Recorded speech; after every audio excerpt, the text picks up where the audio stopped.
Bien-aimés, nous allons fonder notre méditation sur une seule phrase de Jésus qui me semble centrale, qui est la clé de l'évangile d'aujourd'hui. Le Père aime le Fils et il a tout mis dans ses mains. J'aimerais que nous puissions répéter cette phrase. Le Père aime le Fils. Et il a mis tout dans ses mains. Le Père aime le Fils. Et il a mis tout dans ses mains.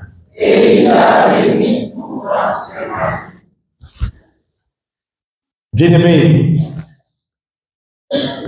Dieu a tellement aimé le monde, nous dit Jean 3,16. Il nous a donné son Fils. Quiconque croit en lui ne périsse point, mais qu'il ait la vie éternelle. C'est le noyau central de l'évangile selon Saint Jean. Mais nous découvrons encore aujourd'hui que le Père n'a pas tout simplement aimé le monde, mais le Père a un amour particulier envers son Fils. Cet amour s'articule autour de 4 points importants. Quel est cet amour d'abord de Dieu pour son Fils? Il n'en a pas eu deux. Son seul, l'unique, le resplendissement de sa gloire, l'effigie de sa substance, lui qui soutient le monde par sa parole, le témoin fidèle, l'alpha et l'oméga, le premier et le dernier, le commencement et la fin. C'est ce Fils-là que Dieu a aimé. Alors j'aimerais méditer avec vous les 4 axes de l'amour du Père en faveur de son Fils. D'abord, le premier axe, c'est un amour. Cet amour pour le Fils.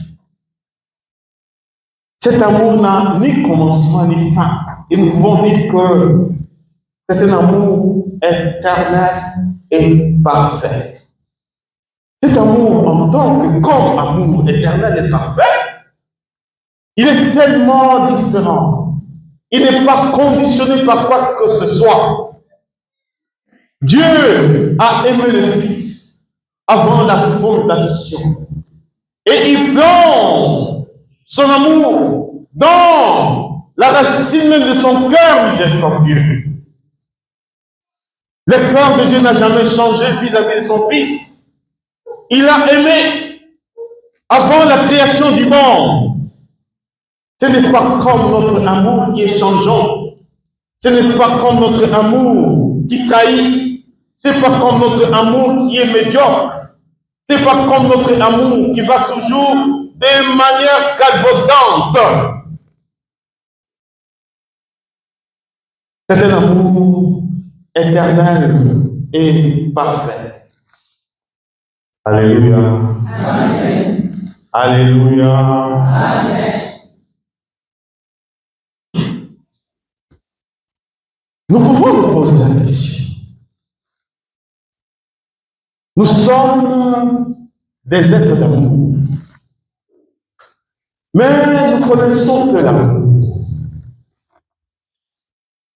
Nous pratiquons l'amour, mais nous sommes encore loin de l'amour. Nous allons essayer de comprendre ce que c'est l'amour. Si je pose la question à beaucoup d'entre nous aujourd'hui, qu'est-ce que c'est aimer? J'aurai plusieurs définitions. Nous allons arriver là. Mais nous allons nous rendre compte que ces définitions-là relèvent de notre vision de l'amour. Or, notre vision de l'amour est tellement limite.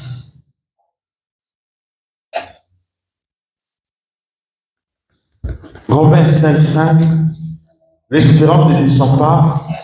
L'amour de Dieu a été répandu dans le cœur de tous les hommes par les dons du Saint-Esprit.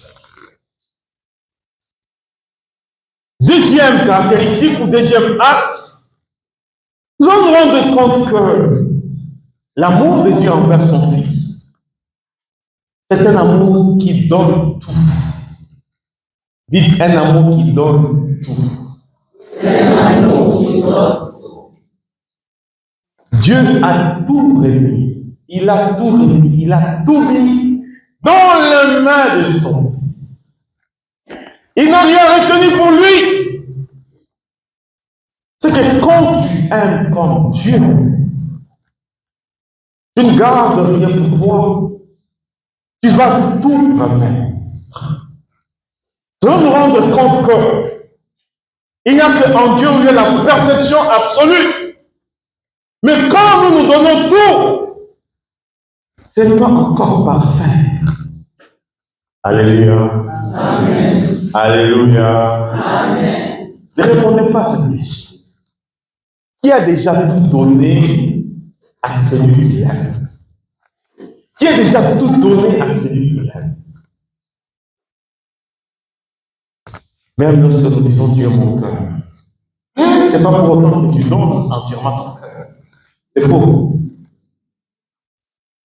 Même quand nous disons, il y a toutes les expressions pour dire l'amour. Tu es mon cœur, je te dis, c'est pas pour autant que tu vas donner tout ton cœur. Parce qu'il n'y a personne qui voit ton cœur, ou qui peut voir la profondeur de ton cœur, ou qui peut voir ce que tu caches dans ton cœur. Mais Dieu donne tout. Et nous allons essayer de comprendre que renferme ce. Vous savez, quand Dieu a demandé au roi Salomon, demande-moi tout ce que tu voudras et je te l'accorderai. Il n'y a que Dieu qui peut demander. Quand Hérode, ayant fait la promesse à cette fille qui avait exécuté une danse, demande-moi tout ce que tu voudrais, je te l'accorderai. L'homme ne peut jamais tout donner. C'est une grande illusion. Notre amour est souvent égoïste. Il est toujours centré sur nous-mêmes. Il n'y a pas de perfection dedans de nous dans l'amour. À moins que nous vivons l'amour de Dieu qui a été répandu dans le cœur de tous les hommes par le don du Saint-Esprit. Et là, c'est un amour suprême qui va jusqu'au don de soi. Il n'y a que les martyrs qui peuvent arriver à cet amour. Et là, nous sommes déjà sur le plan surnaturel. Cet amour-là qui donne tout, c'est l'amour divin. Troisième caractéristique, quand Jésus dit, moi et le Père, nous sommes un, c'est que cet amour est un amour de communion.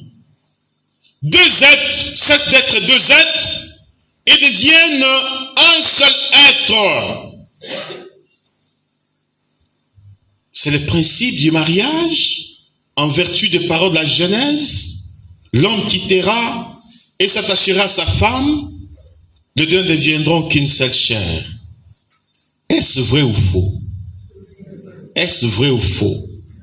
Est-ce que c'est une utopie ou bien ça pourrait être une réalité? Un amour communion. Un amour communionnel. Je communie à tes pensées. Tes pensées deviennent mes pensées. Nous construisons ensemble. Nous nous disons de vérité. Il n'y a pas de duplicité dans notre relation. Il n'y a pas d'hypocrisie. Il n'y a pas d'égoïsme. Alors, nous pouvons dire que cet amour est un amour communion. Mais regardez aujourd'hui, comment est-ce que nous les hommes, nous vivons cet amour? Celle que tu dis, c'est ta chair. Mais parfois tu es avec elle, tu es à côté d'elle, de cette chair, tu penses à quelqu'un d'autre. Tu es à côté de celle que tu dis c'est ta chair, et pourtant tu entretiens une autre relation avec une autre personne. Combien l'amour est trahi, combien devions retrouver, mes chers frères et sœurs, les racines de l'amour qui ne peuvent être qu'en Dieu. Et lorsque l'amour est trahi, le cœur devient blessé, le cœur devient révolté. Nous devions retrouver l'amour vrai. Et cet amour vrai n'est qu'en Dieu et en Dieu seul. Quatrième axe, c'est un amour fondé sur la confiance. Si le Père a tout mis dans les mains de son Fils, le Père fait confiance à son Fils. Et pourquoi le Père fait-il confiance à son Fils? Parce que son Fils, en tout et pour tout, il fait la volonté de son Père. Il obéit au Père. Si tu veux obtenir tout de Dieu, commence par lui être obéissant. Obéis à sa parole, obéis à ses commandements.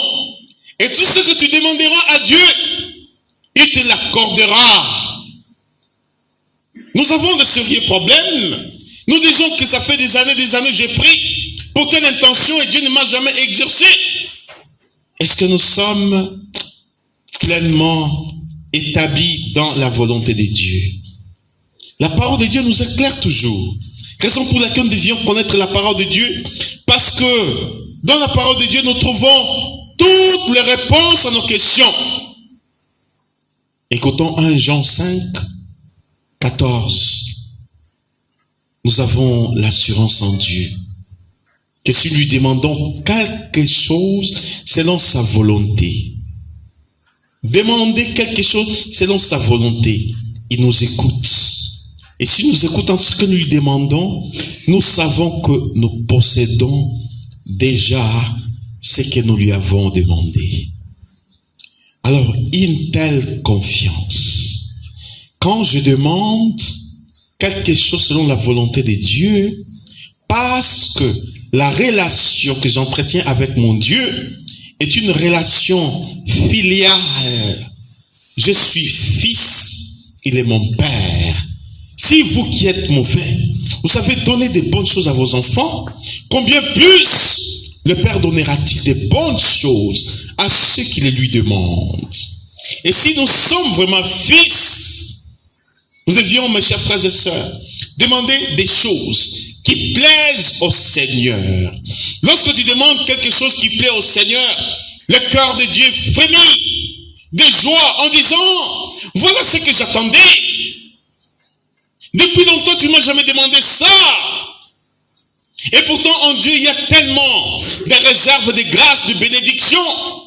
Dieu n'attend que des demandes authentiques qui soient vraies et qui puissent réjouir son cœur.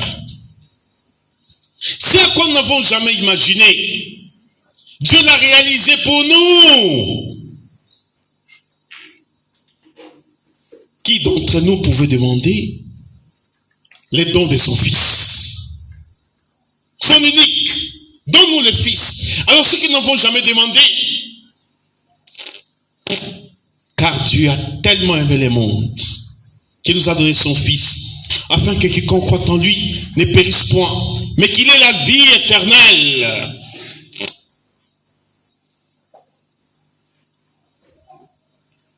Alors, vous imaginez, si Dieu aime le Fils et il a tout disposé, il a tout mis dans ses mains, le secret, la conséquence, c'est que celui qui a le Fils, il a tout et il a la complaisance du Père. Il aura toujours la faveur du Père. Et il faudrait que nous soyons amis de son Fils. Et quand nous sommes amis de son Fils, nous comprenons pourquoi est-ce que ce Fils devient maintenant notre avocat, notre intercesseur. Nous comprenons pourquoi Christ devient notre médiateur. L'unique médiateur entre les cieux et la terre. Toutes les demandes maintenant passent par le Père. Qu'est-ce que le Père peut refuser au Fils? Rien du tout, parce qu'il l'aime. Et il a tout mis dans ses mains. Ma vie est entre les mains du Fils. Mon bonheur est entre les mains du Fils. Mon mariage est entre les mains du Fils. Mon travail est entre les mains du Fils. Parce que Dieu a tout mis dans ses mains. Et parce que Dieu a tout mis dans ses mains, si je suis dans cette filiation divine, alors mes chers frères et sœurs, vous comprenez que je deviens maintenant aussi fils de prédilection. Quand nous disons cela, nous pouvons maintenant nous poser la question, qu'est-ce que c'est l'amour? Qu'est-ce que c'est aimer? Beaucoup diront, aimer, c'est pardonner. Ceci est vrai, mais ce n'est pas tout. Aimer, c'est partager. Ceci est vrai, mais ce n'est pas tout. Aimer, c'est se regarder en face et se dire la vérité. Ceci est vrai, mais ce n'est pas tout. Certains diront, aimer, c'est tout donner. Ceci est vrai, mais ce n'est pas tout. La petite Thérèse de l'enfant Jésus, elle peut nous donner une véritable définition de ce que c'est aimer. Parce que dans ce verbe aimer, il y a deux choses. Il y a des choses. Aimer, c'est tout donner. Aimer, c'est tout donner. Aimer, c'est tout donner. Et c'est donner soi-même. Aimer, c'est tout donner. Aimer, c'est tout donner. Aimer, c'est tout donner. Et c'est donner soi-même.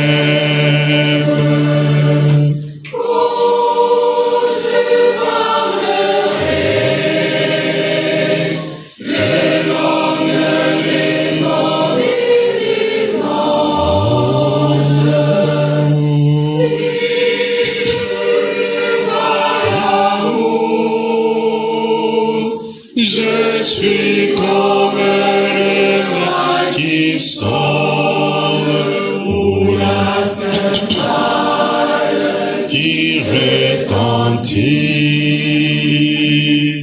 Aimer, c'est tout donner.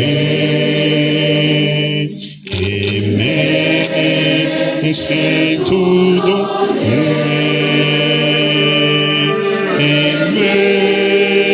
C'est tout donner,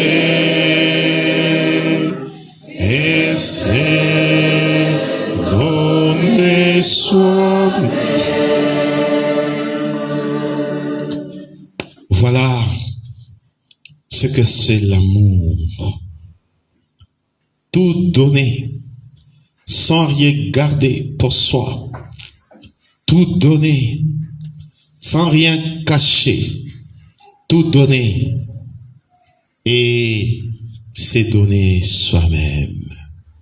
Tu peux tout donner, mais tant que tu ne t'es pas encore donné toi-même, tu n'as pas encore atteint la perfection de l'amour.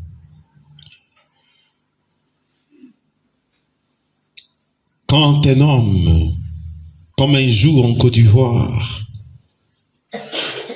une femme ayant surpris son mariage, son mari, qui était infidèle. La femme un jour me téléphone, Père Pi, Voilà ce que j'ai surpris. Voilà. Et la femme n'a pas violenté son mari.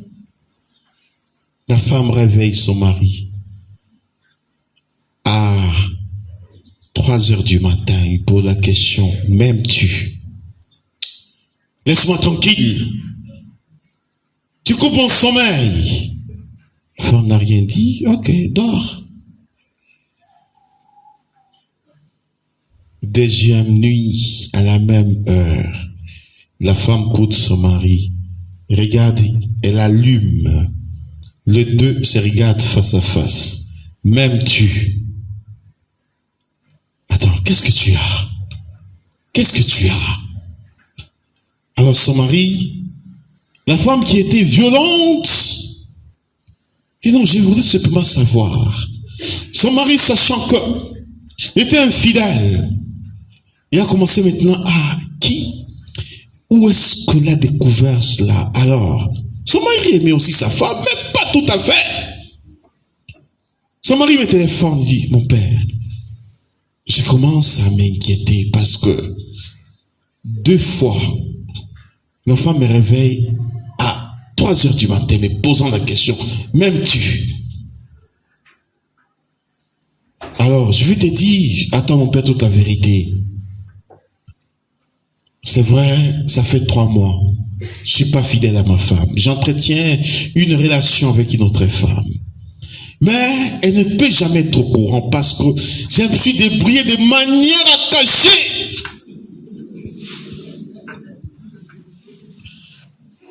Je vous dis, hein, il y a toujours une femme possède une intuition prophétique. Tu peux aller, tu fais des choses. Tu reviens comme ça, tu regardes, elle sent. Et l'intuition de la femme, parfois, n'est pas toujours trompeuse. Alors, la deuxième fois, le mari lui dit, attends, tu ne dois pas les preuves d'amour, ma chérie. La belle voiture là que je t'ai achetée, c'est pas une preuve d'amour. Mais tu sais, j'ai vidé toutes mes économies. On pourrait dire, aimer c'est tout donner. Il a vidé ses économies. Mais est-ce que c'est-il véritablement donné à sa femme? Il y a une part qu'il cache. 3e nuit, la femme révèle, messieurs, m'aimes-tu? Ma chérie, dis-moi toute la vérité. Qu'est-ce que tu as appris? Et après, c'est l'homme lui-même qui était obligé de dire toute la vérité parce que la femme avait déjà les échanges de correspondance, avait déjà toutes les preuves. Alléluia. Amen. Alléluia. Amen. Aimer, c'est tout donner. Le Père aime le Fils et il a tout mis dans ses mains. Alors, si tu aimes la personne qui est en face de toi, qu'est-ce que tu as mis dans ses mains? Il n'y a que le Père qui aime le Fils qui peut tout donner. Mais si nous avons été baptisés dans la mort et la résurrection de Jésus, nous sommes les porteurs du Christ. Nous sommes les porteurs de Dieu. Nous sommes les porteurs du Saint-Esprit. L'amour qui a été répandu dans le cœur de tous les hommes. L'amour dont nous devons nous aimer les uns les autres. Le pape Benoît XVI, dans son encyclique, Dieu est amour, dit ceci, tout vient de l'amour. Tout tend vers l'amour et tout prend forme de l'amour. La source, c'est l'amour. La finalité, c'est l'amour. Et la restauration ne peut s'opérer que dans l'amour. C'est un amour créateur. Or, créer, c'est faire quelque chose à partir de rien. C'est un amour rédempteur, un amour qui sauve. C'est un amour révélé, car l'amour de Dieu a été répandu dans le cœur de tous les hommes par le don du Saint-Esprit. Quand je méditais cette phrase, mes chers frères et sœurs, j'aimerais vous révéler quelque chose. En méditant cette phrase le matin pendant l'adoration, je me disais, Seigneur, tu aimes les fils et tu as mis tout dans ce main. On pourrait dire ceci de ton fils. Les fils t'aiment et il a mis tout aussi dans les mains du Père. C'est un amour réciproque. Et moi qui suis appelé à être le reflet de ces fils, quel amour que j'ai pour toi. Je suis en train de faire un examen de conscience. Je me suis rendu compte combien je suis loin de cet amour. Combien je suis encore très loin de cet amour. Et ma prière, Jésus, combien de fois je t'ai trahi, combien de fois j'étais infidèle, combien de fois j'ai titubé, combien de fois j'étais égoïste, combien de fois j'ai calculé. Or, la mesure de l'amour, c'est d'aimer. La mesure de l'amour, c'est d'aimer. C'est qu'il n'y a pas de mesure dans l'amour. Si c'est aimer sans mesure, il n'y a pas de mesure dans l'amour. Alors qu'est-ce que le Père a mis dans les mains de son Fils? Vous savez, mes chers frères et sœurs, soyons convaincus d'une chose. Si le Père a mis ma vie dans les mains de son Fils, est-ce que Satan peut prendre cette vie des mains de son Fils? Si le Père a mis mon travail dans les mains de son Fils, est-ce que Satan a le pouvoir de détruire ce travail? Voyez, mes bien-aimés, ce que nous devions faire, c'est d'être dans les mains du Fils et de demeurer dans les mains du Fils. Quand je suis dans le Fils, aucune machichi, ce que vous appelez, non? Les machichis là. Sinon, nous autres là, les serviteurs de Dieu, nous aurions des machichis partout parce que on aimerait que nous puissions même commencer à boiter. Combien de nos ennemis souhaitent à ce que, et qu'ils fassent même un accident en sortant d'ici. Mais parce que ma vie est entre les mains du Fils, Satan ne peut rien contre moi. Et ça, il le sait. Il va remuer saquer autant qu'il voudra, mais il ne pourra rien contre moi. Alors, nous allons prier. Si notre vie a été en dehors des mains du Fils, en ce soir, que le Seigneur, par le mérite de cette Eucharistie, remette toute notre vie dans les mains de ses Fils. Alléluia. Alléluia. Alléluia. Quand je suis dans les mains du Fils, je suis hors d'atteinte. Quand je suis dans les mains du Fils, je ne serai pas négativement détruit. Quand je suis dans les mains du Fils, je ne serai pas terrifié, mais j'irai toujours de gloire en gloire. Parce que le Père aime le Fils et il a mis tout dans ses mains. Nous allons permettre à ces fils d'être maintenant les seigneurs de nos vies. Nous allons tout lui confier. Ne garde rien pour toi. Donne tout au Fils, que tout soit entre ses mains, ton avenir, ta vie présente, ton passé, tes activités, ton travail, tes enfants, ta famille. Alors nous allons tous, parce que le Père a aimé le Fils et qu'il a tout remis dans les mains du Fils, nous devions maintenant rester dans les mains du Fils. Amen.